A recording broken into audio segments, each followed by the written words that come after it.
Hey everyone, it's me. I want to try to help.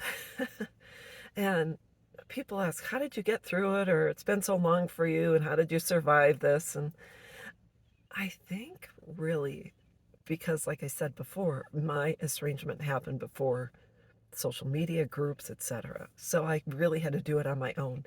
And I did go to therapy and all that. But I think for me, the best advice I can give someone is when our children grow up and they leave the nest, whether we want them to or not, just abruptly, I had to make a conscious decision every single day to be happy and to find things to look forward to. And when I did the post this morning and I said, share a picture of something that gives you joy.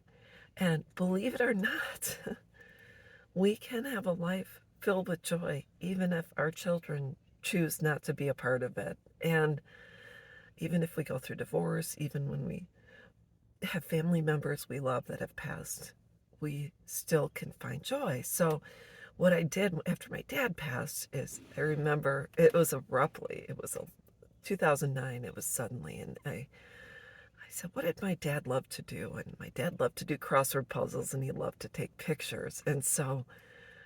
And he used a Kodak, one of those instant cameras you buy at Walgreens and you return and you just get your pictures developed. So he never knew how they would turn out, but he loved taking pictures and they were kind of on the fly and, hey, look at me and this and that. So, and sometimes he'd just take pictures when you weren't looking. So it was always a surprise when they were developed. But I think after he passed, I started to do crossword puzzles and also photography. I bought a Sony CyberShot DSC H20, which was a point and shoot. And I didn't know anything about cameras, and I realized after a little bit, I was I was pretty good. And I shared pictures with a friend who was actually a photographer for a local newspaper, and he said, "You're a photographer."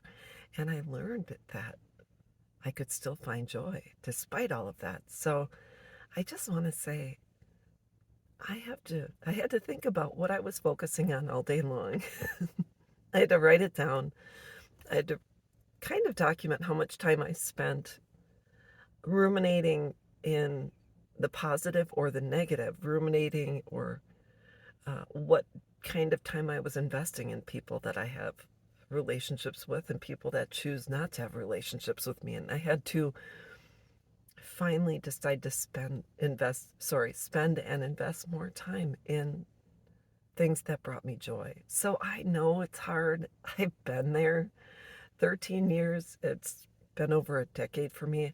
And I've learned a lot about myself. So think about that. And I'd love to hear your thoughts. Talk to you later.